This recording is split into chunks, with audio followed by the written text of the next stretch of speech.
তোরা যদি খালি সাইজ একটু ছোটো হইতি রে তাহলে মোরগের মতো এতক্ষণ কাট হয়ে যেতি তোরাও। সব খাবি একবারে সব খাবি, তাড়াতাড়ি খা, শেষ কর। তোর খাবার দিয়ে আমি নিজে খাবার যাবো, পাঙ্গাস মাছ রান্না যাবো আজকে। শুকনা বাঁশ, সেই শুকনা বাঁশ পর্যন্ত চাবায় খেয়ে ফেলে এরা। এদের সামনে কি দিবেন আপনি? পরে কিছু বলছে, কেউ কিছু করছে, দেখেন অবস্থা কি শুরু করে দিছে। বলো এটা ম্যাট মাটি না, উঠে পারবি না তুই। বিসমিল্লাহির রহমানির রহিম। গতকালকে আমি গরুর খামারে আসার পর আমাদের এই সাইডে যেহেতু বড় বড় গরুগুলো আছে, এই গরুগুলার একটা সমস্যা দেখতে পাই আর কি। আপনাদেরকে একটু দেখাই যাতে আপনারাও বিষয়টা জানতে পারেন। ও শুইতে যায় প্রায় 5 থেকে 7 মিনিটের মতো সময় নিল শুইতে আর কি। পরে আমার কাছে মনে হলো যে কেন এরকম করতেছে। এটা তো আগে ছোট ছিল, আলহামদুলিল্লাহ এখন বেশ বড় হয়ে গেছে। এই কারণে ও শরীরের ওজনের সাথে সাথে ও হচ্ছে এই ফ্লোর হচ্ছে একেবারে নতুন ফ্লোর আর একবারে মানে ধারালো ফ্লোর, হ্যাঁ, যে কারণে ও হচ্ছে উঠতে বসতে ওর কষ্ট হয়ে যাওয়া অনেক। এখন অনেকে বলতে পারেন যে ভাই আপনারা ম্যাট ব্যবহার করেন না কেন? আমি আজকে ম্যাট নিয়ে আসছি, আপনাদেরকে দেখাচ্ছি বাইরে যে ম্যাটটা মূলত আমরা ব্যবহার করি না। এই গরুতে ম্যাট খেয়ে ফেলে। আপনি দুনিয়ার সমস্ত চিকিৎসা দিয়ে গরুকে সুস্থ করতে পারবেন, কিন্তু যদি কোনো ধরনের প্লাস্টিক, ম্যাট অথবা নেট এইগুলা গরুতে খায়, ওই গরুর আপনি জীবনেও সুস্থ করতে পারবেন না। ওই গরু হয়তো আপনার বিক্রি করে দেওয়া লাগবে, আর নয়তো আল্লাহু আকবার করা লাগবে, এছাড়া কোনো উপায় নাই আর কি ভাই। কারণ এই কারণে হচ্ছে যে প্লাস্টিক জাতীয় জিনিস গরুর কাছ থেকে দূরে রাখি। প্লাস্টিক কখনো হজম হয় না, ওইটা নারীর ভিতরে গিয়ে পেঁচায় যায় আর কি। হ্যাঁ, আমি এরকম অনেক কেস দেখছি, যে কারণ হচ্ছে আমরা ওই যখন মুখ দিয়ে খাইতে যাই বা ছিঁড়ে ফেলে তখন আমরা ওটাকে ফেলাই দিতাম আর কি, বা সরাই ফেলতাম।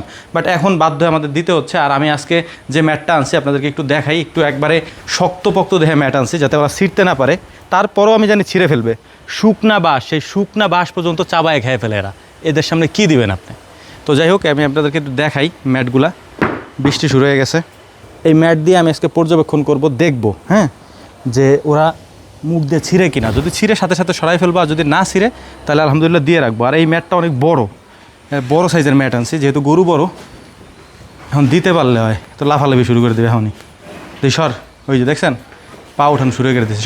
সর তোকে ভালোর জন্যই দেওয়া লাগছে, তারপরে যদি তোরা এটা সিরিস এবার তোকে খবর আসছে তাইলে। ওই দেখছেন কেমন শুরু করে দিছে শয়তানের গোষ্ঠী। তাই সর, এদিকে যাও তুই এটার উপরে যা সময় ভয় নাই, তোর জন্যই দিছি, যা ওঠ। ম্যাট দিয়ে রাখলে কত সুবিধা না, আমাদের জন্য তো কত শান্তি, ওদের জন্য আরাম। কিন্তু এই শয়তানরা ওই ম্যাট দিয়ে রাখতে দেয় না। ম্যাট হচ্ছে এগুলোতে কামড়ায়। সামনের 2 পা নিয়ে হচ্ছে সমস্যা। সামনের 2 পা যখন এরকম ভাঙে যখন বসতে যায়, তখনই হচ্ছে এই পায়ে ওরা অনেক ব্যথা পায়। হ্যাঁ, আস্তে দাঁড়া। আরে পরে কিছু বলছে, কেউ কিছু করছে, দেখেন অবস্থা কি শুরু করে দিছে। কি দিব বলেন? একটা ম্যাট দিছি, ম্যাট পেয়ে ওরা কি শুরু করছে দেখেন। পারলো এই যে ম্যাট দেখেন শিং বাজাই দিছে ম্যাটের সাথে। দাঁড়া, ও কি ও কি কেমন রে? দাঁড়া, তোরে ঠান্ডা করে দেওয়া লাগছে, দাঁড়া। এই যে নাও দেহ ঠান্ডা করে দিলি, ঠান্ডা হয়ে যাবে। হ্যাঁ, লাফাও একটু বেশি করে লাফাও। লাফাইস না লাফা। তোর কাছে যাও এখন রিক্স, ও দেখেন উড়ে লাফি মারতে হবে। শোন, এটা দিছি তোকে ভালোর জন্যই, তোরা যাতে সুন্দর মতো উঠতে বসতে পারিস, শুইতে পারিস, সেই জন্যই দিছি। এমন করিস না। বাবা রে, আমার একটা লাথি যদি লাগে কারো, তোর তো কপাল উড়ে দেবে একবারে। বলো এটা ম্যাট মাটি না, উঠে পারবি না তুই। কেমন করে ও? পাগল হয়ে গেছে মনে হয়, তার ছেড়ে গেছে মাথার। আপনারা যে বলেন যে ভাই ম্যাট দেন না কেন, উঠতে বসতে খুব কষ্ট হয় না, ভাই আমি বুঝি সবই, বুঝছেন? এতদিন ধরে গরু পালি, এগুলো বুঝি। এই বজ্জাত গরু এত শয়তান। এমন এই যে ম্যাট দিছি দেখেন, ওই যে ওইতে নিচে নামাই দিছে ম্যাট, ওই যে ওখান থেকে কতখানি নিচে নামাই দেখেন কেমন লাগে, কেমন করতেছে দেখেন তো। এইগুলো রাখা যায় এরকম, একদম ঠান্ডা হয়ে যা নাহলে কিন্তু দিছি একবারে। তোরই যদি ছিঁড়ে রে খালি দাদি, কেমন রে দাদি, ওর ভঙ্গি দেখো দি, ও কি আইটাম নিয়ে রয়েছে, একজনের পাইলেও মেরে নেবে তারে গুতে। খাবার দেন আপা, খাবার দিলে ঠান্ডা হয়ে যাবে না। ওই নজর থাকবি না ওই দিক। পানি খাই মাথা ঠান্ডা কর।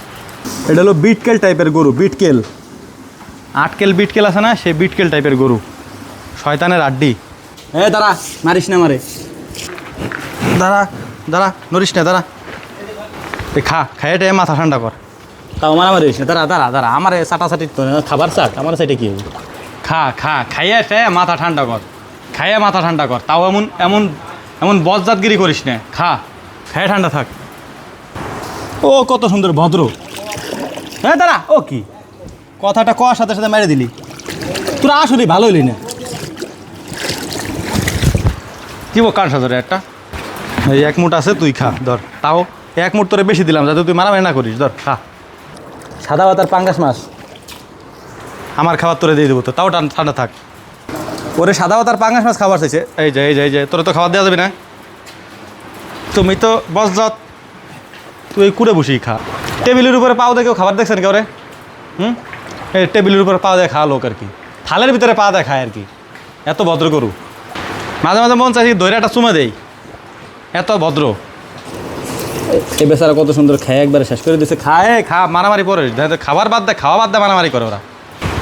তোরা যদি খালি সাইজ একটু ছোটো হইতি রে, তাহলে মুরগের মতো এতক্ষণ কাট হয়ে যেত তোরাও। ঘাস খা, এই ঘাস খা, কাঁচা ঘাস, এই যে মাত্র কেটে আনছি, খা খা, ফেলাইস নে, খা আরামসে, খা আরামসে, রিল্যাক্সে। তোরই সব যা দিছি তোর, সব তোর। আর তোমারে আরাম করে শোয়ার জন্য, বসার জন্য আমি ম্যাটটা দিছি, ফাইজলামি করার জন্য না। তোমার তখন তেল বেড়ে গেছে। সব খাবি একবারে সব খাবি, তাড়াতাড়ি খা, শেষ কর। তোর খাবার দিয়ে আমি নিজে খাবার যাবো, পাঙ্গাস মাছ আনছি আমার আজকে। এনে এই যে কাঁচা ঘাস আনছি, একবারে তাজা। হ্যাঁ, হালকা একটু মরা ঘাস আছে সাথে, ওটা কোনো ব্যাপার না। এই দাঁড়া, সাবার করে দাও খেয়ে। খেয়ে তারপরে এই যে নরম বিছানা দিছি, আরামসে ঘুমাও। দেখ, তোর সাথে আমার কোনো শত্রুতা নাই, তোকে ভালোর জন্য এনে দিছে এগুলো। আরামসে থাইস, খাবার বাদে যদি ম্যাট খাইস তোকে খবর আছে। সমস্যা হচ্ছে কি, এটা তো নরম, হ্যাঁ, এই শক্তটার উপর তো লাভ দিতে পারে না। নরম পাইছে, লাফাইতে তো সমস্যা নাই। এখন দেখা যাক টিকে কিনা, যদি টিকে তাহলে আলহামদুলিল্লাহ রেখে দেবো। যাই হোক, এই যে শুরু হয়েছে আবার, এখান থেকে বের হয়ে যাই। দোয়া করবেন আল্লাহ তাআলা যেন ওগো একটু হেদায়েত দান করে, যেন ওরা একটু সুস্থ, শান্তিতে এবং স্বাভাবিক থাকে। আসসালামু আলাইকুম।